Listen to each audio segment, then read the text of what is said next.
britannique ou française, les troupes ont marché au pas le week-end dernier à Martigny-les-Bains.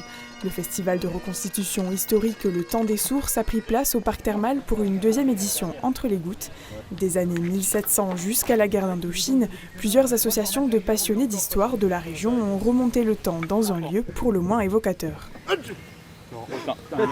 On a un cadre idéal. En fait, on a le parc thermal qui a beaucoup d'histoire. C'est un parc qui date de la fin des années 1800 et qui a notamment vécu la Première Guerre mondiale activement et aussi la Seconde Guerre et l'entre-deux-guerres. Dans l'ancien pavillon des Sources, d'autres mordus s'intéressent aux vestiges de la Première Guerre mondiale sur le secteur.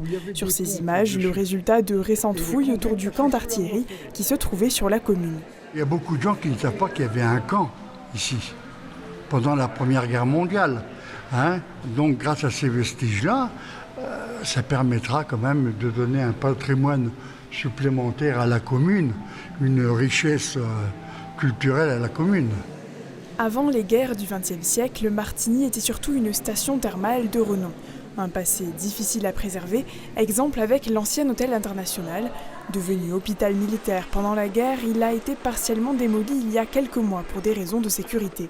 L'exposition revient sur ce pan de l'histoire et rassemble des cartes postales et photos, des catalogues entiers d'archives qui rappellent parfois des souvenirs.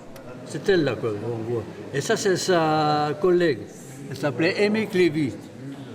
Voilà. Ma grand-mère, elle est née à Martigny-les-Bains, elle y a resté un petit moment. Et puis, elle était sourcière. À la croisée des mémoires et des époques, cette deuxième édition du Temps des Sources aura attiré, selon les organisateurs, 1 millier de visiteurs.